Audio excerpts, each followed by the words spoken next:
Now, today's topic mutual inductance.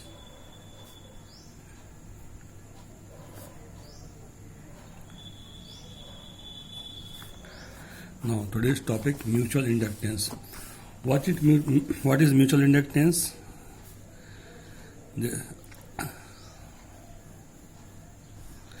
This is a coil.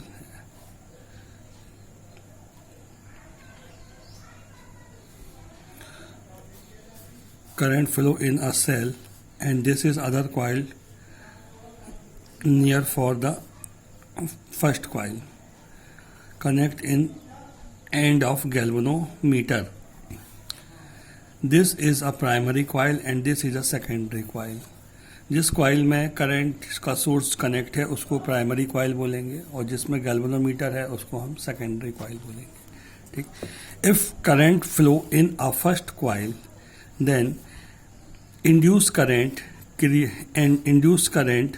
produced in a second coil, also called secondary coil. This event is called mutual inductance. Clear? I repeat. Current flow in a primary coil, then induced EMS produced in a secondary coil. This event is known as mutual inductance. समझ में आया आपको?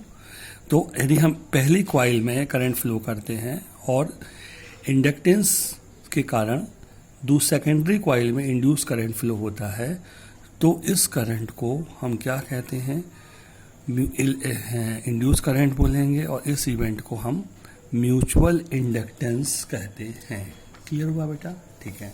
Means change in flux prime secondary coil φs is directly proportional to the IP.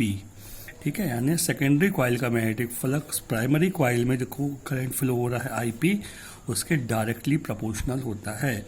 Means φs directly proportional IP, that is φs is equal to MIP. That is φs is equal to MIP. M is a constant, is known as mutual inductance constant, also called mutual inductance. Clear हुआ? So M is equal to phi s upon IP. Phi is a magnetic flux. Clear? And IP is a current. कौन सा current? Electric current. Clear हुआ? सो हाँ, clear हो गया आपको बेटा? ठीक. सो इसका क्या हो जाएगा? इसको अपन लोग क्या बोलेंगे? एम का SI unit of phi is weber and ampere. So weber upon ampere is equal to, इस नया वर्ड यूज हुआ है, henry. Henry is a SI unit. Henry is a SI unit of mutual inductance, also the SI unit of self inductance, and dimension formula ML2T minus 2 A minus 2. This is known as mutual inductance coefficient M. Clear हुआ? Now, mutual inductance between two circular plane coil. Clear? Let us consider a circular coil, radius R1 and R2, number of round N1 and N2. Current flow in a primary coil is IP. Clear हुआ? So, in magnetic field intensity, B is equal to mu naught N1 IP upon 2R1. This is equation 1. Clear? But magnetic flux, change in magnetic flux in secondary coil, phi s is equal to B into N2A, where N2 is a number of round in secondary coil and A is the area of one round, that is total is known as effective area. Means phi s is equal to B into N2A. अब now putting the value of B, mu naught N1 IP upon 2R1 into N2 into pi R1 square. Clear? equation number 1, but phi s is equal to m, phi s is equal to m I p.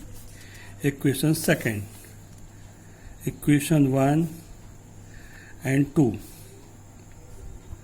we get MIP is equal to mu naught N1 IP upon 2R1 into N2 into pi R1 square. Clear? So IP से IP cancel, M is equal to mu naught N1 N2 pi R1 upon 2. Clear? So this is called mutual inductance coefficient. This is called mutual inductance coefficient of mutual inductance.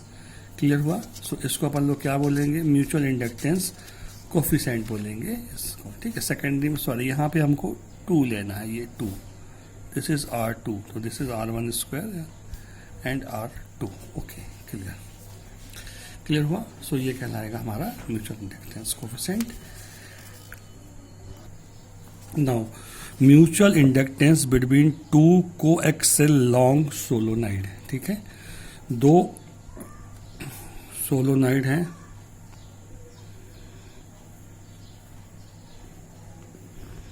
ये first हो गया.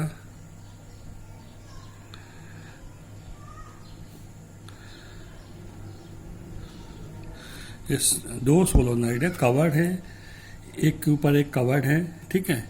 Length is L1, number of round N1 and N2, radius R1 and R2. Clear? So intensity of first solenoid B is equal to mu naught N1 I P. Equation 1. Clear हुआ? So phi s is equal to B into N2A. So B की value कितनी है? Mu naught N1 I P N2A. ये phi s हो गया equation number second. But phi s is equal to M I P equation third. So equation second and equation third we get MIP is equal to mu naught N1 IP N2A.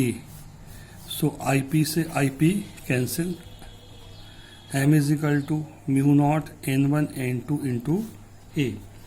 I naught. ठीक. So this is known as mutual inductance coefficient of solenoid. Clear हुआ? इसको हम क्या कहते हैं? Mutual inductance coefficient बोलते हैं solenoid का. ठीक है. Now length law of electromagnetic inductance. if relative motion between coil and magnetic field, then coil produce EMF. This is called electromagnetic inductance. Now produce EMF is oppose the motion of coil is known as Lenz law. Clear हुआ कि जब हम coil और magnet के बीच में relative motion करते हैं तो कॉइल में इंड्यूस्ड करंट फ्लो होता है.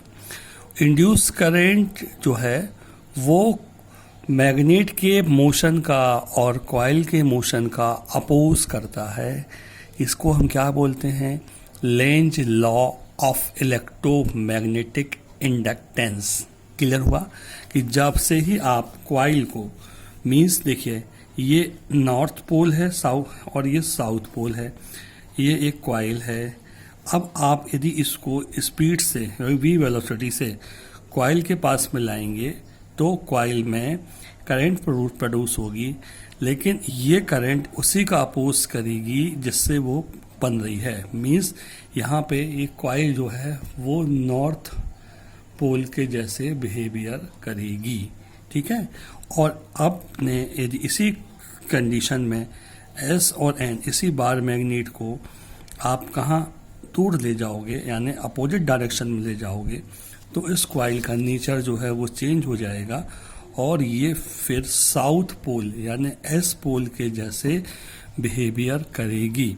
इस इवेंट को, इसको हम क्या बोलते हैं, इसमें डायरेक्शन चेंज हो जाएगा, इसको हम क्या बोलेंगे, Lenz law of electromagnetic inductance.